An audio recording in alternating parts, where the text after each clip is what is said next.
Selamat malam, salam sejahtera bagi kita semua, keluarga besar GPDI El Shaddai Magelang. Puji Tuhan, pada malam hari ini kembali kita akan merenungkan kebenaran firman Tuhan sesuai dengan bacaan Alkitab kita hari ini. Firman Tuhan pada malam hari ini saya berikan judul Umat yang Tersisa, yang terdapat di dalam Yesaya pasalnya yang keempat, ayatnya yang ketiga. Yesaya 4 ayatnya yang ketiga, demikianlah firman Tuhan. Dan orang yang tertinggal di Sion dan yang tersisa di Yerusalem akan disebut kudus, yakni setiap orang di Yerusalem yang tercatat untuk beroleh hidup.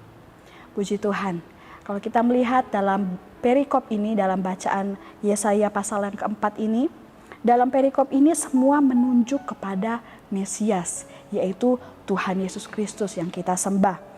Dan karya penebusannya yang agung, karya penyelamatannya yang luar biasa yang dikerjakan dalam kehidupan kita, yang kemudian dilambangkan dengan pemulihan Yehuda dan Yerusalem oleh pembaruan pemerintahan oleh Hizkia setelah pemerintahan Raja Ahaz, dan kembalinya umat Israel dari pembuangan di Babel.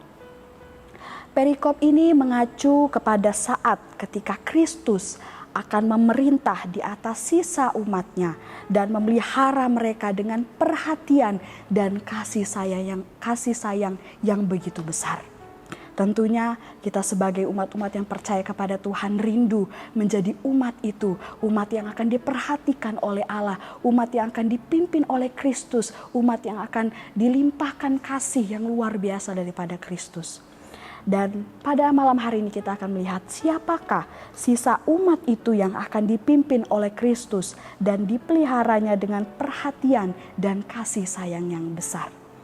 Yang pertama, kalau kita melihat di dalam ayat pokok kita tadi, sisa umat yang akan dipimpin oleh Kristus dan akan dikasihi dengan kasih yang luar biasa adalah umat yang setia. Di dalam ayat yang ketiga, di situ dikatakan pada bagian A-nya, dan orang yang tertinggal dan yang tersisa di Yerusalem. Ini berbicara tentang yaitu orang Israel dalam pembuangan yang tersisa di Yerusalem. Yang dalam pembuangan itu mereka bertobat, mereka kembali setia kepada Tuhan. Mereka mengakui setiap kesalahannya di hadapan Tuhan dan mereka hidup setia di hadapan Allah. Walaupun di dalam pembuangan mereka tetap mau menyadari setiap kesalahan yang mereka telah perbuat dan mereka mau kembali percaya kepada Allah dengan setia. Ini berbicara tentang kesetiaannya, umat yang setia di mana mereka mau bertobat, mereka mau mengubah perbuatan mereka, mengubah kehidupan mereka, tingkah laku gaya hidup mereka yang mungkin tidak berkenan di hadapan Tuhan. Dan mereka tetap mempertahankan kepercayaan mereka. Walaupun di tengah-tengah pembuangan ya, di mana mereka harus ditindas, mereka mengalami aniaya, tapi mereka mau tetap ingat kepada Tuhan dan mereka mau kembali setia kepada Tuhan dan mempertahankan iman mereka kepada Tuhan. Dalam poin kita yang pertama ini, Bapak Ibu Saudara-saudari yang terkasih, mengingatkan kita untuk selalu hidup dalam pertobatan setiap hari. Pertobatan tidak hanya kita lakukan sekali saja, mungkin ketika ada KKR, doa, acara-acara rohani yang besar, kemudian kita Tuhan ampuni, kemudian kita berjanji kepada Tuhan, kita bangun komitmen lagi, kita akan hidup setia kepada Tuhan dan pada akhirnya kita tidak bisa mempertahankan komitmen itu dan kita kembali melakukan perbuatan yang tidak baik. Tapi kita rindu agar pertobatan itu dilakukan setiap hari. Setiap hari kita lakukan pertobatan, dalam artian setiap hari kita mau tetap terus memohon ampun kepada Tuhan atas setiap perbuatan yang tidak berkenan di hadapannya. Dan kita terus memperbaharui diri kita setiap hari supaya kehidupan kita pun semakin hari semakin mempermuliakan nama Tuhan, semakin berkenan di hadapan Tuhan. Dan tetap kerjakan keselamatan yang Tuhan sudah berikan dalam kehidupan kita melalui setiap perbuatan kita, setiap tingkah laku kita, perkataan kita, pola pikir kita, bahkan perasaan kita. Kita mau melakukan kebenaran firman Tuhan dan selalu hidup dalam kesetiaan kepada Tuhan.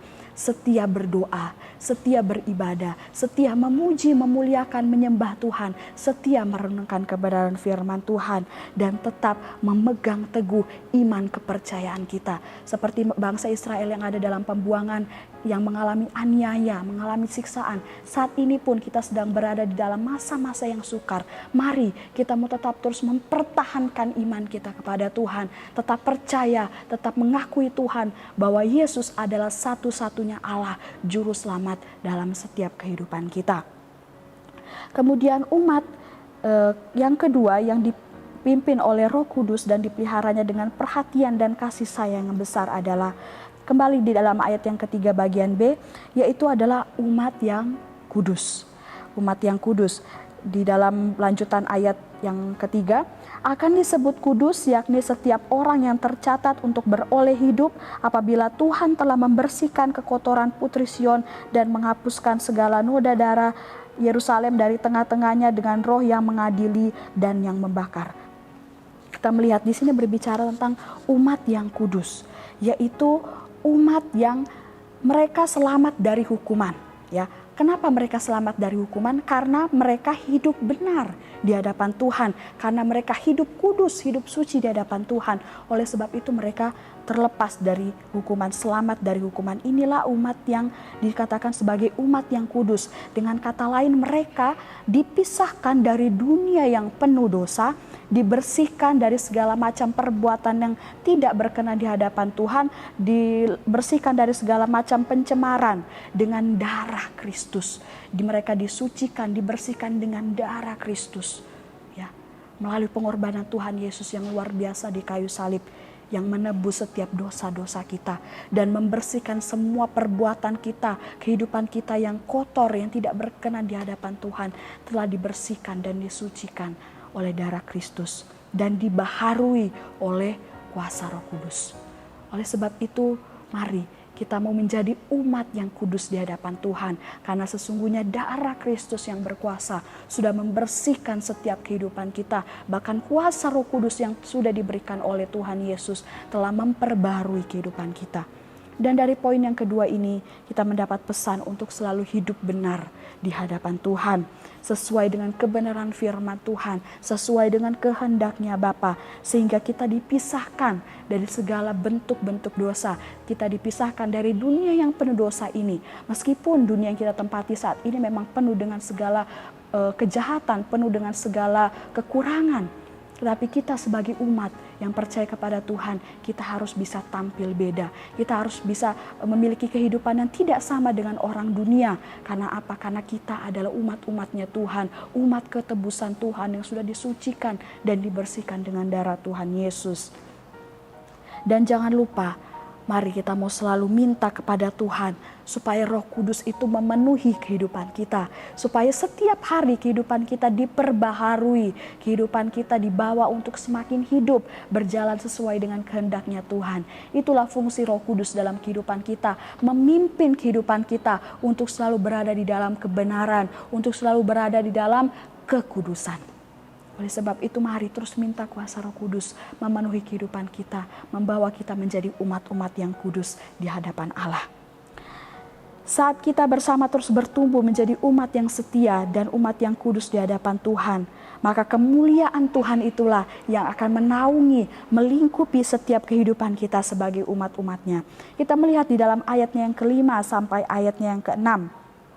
Di situ dikatakan, maka Tuhan akan menjadikan di atas seluruh wilayah Gunung Sion dan di atas setiap pertemuan yang diadakan di situ segumpal awan pada waktu siang dan segumpal asap serta sinar api yang menyala-nyala pada waktu malam. Sebab di atas semuanya itu akan ada kemuliaan Tuhan sebagai tudung dan sebagai pondok tempat bernaung pada waktu siang terhadap panas terik dan sebagai perlindungan dan persembunyian terhadap angin ribut dan hujan.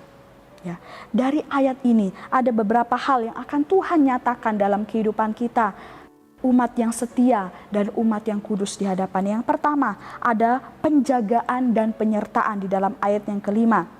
Seperti bangsa Israel yang ketika di tengah padang gurun dalam perjalanan mereka keluar dari tanah Mesir, ada tiang awan dan tiang api yang menyertai perjalanan mereka. Itu pun yang akan Tuhan nyatakan dalam kehidupan kita. Penyertaannya, perlindungannya, siang dan malam, itu yang akan menjadi bagian kita saat kita menjadi umat yang kudus, umat yang setia di hadapan Tuhan. Luar biasa janji firman Tuhan yang diberikan kepada kita, Bapak Ibu, saudara-saudari yang diberkati. Dan kemudian, hal yang kedua yang akan Tuhan nyatakan dalam kehidupan kita sebagai umat yang setia dan umat yang kudus di hadapannya adalah perlindungan atau pemeliharaan Tuhan.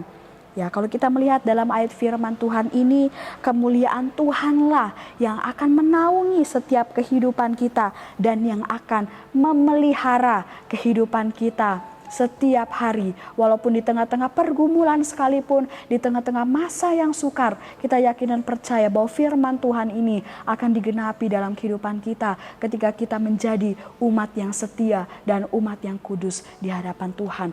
Pemeliharaan Tuhan tentunya ada begitu banyak macamnya ya, kita bisa melihat dalam setiap kehidupan kita, dan saya yakin dan percaya Bapak Ibu saudara-saudari pasti merasakan pemeliharaan Tuhan tersebut. Puji Tuhan. Ya, Bapak Ibu saudara-saudari yang terkasih dalam nama Tuhan Yesus. Pada akhirnya mari kita mau bersama-sama berjuang, kita sama-sama bekerja keras untuk kita mau bertumbuh di dalam Tuhan. Semakin hari iman kita semakin kuat, semakin teguh di hadapan Tuhan. Dan kita mau menjadi umat-umat yang kudus, umat-umat yang setia di hadapan Tuhan. Puji Tuhan, Tuhan Yesus memberkati kita semua. Mari kita sama-sama berdoa. Segala puji syukur, hormat, kemuliaan kami persembahkan kepadamu Tuhan. Engkau Allah kami yang dahsyat, Engkau Allah kami yang luar biasa. Kami bersyukur buat kebenaran firman Tuhan pada malam hari ini. Kiranya firman-Mu terus menguatkan kehidupan kami, terus membawa kehidupan kami untuk semakin melekat kepadamu Tuhan.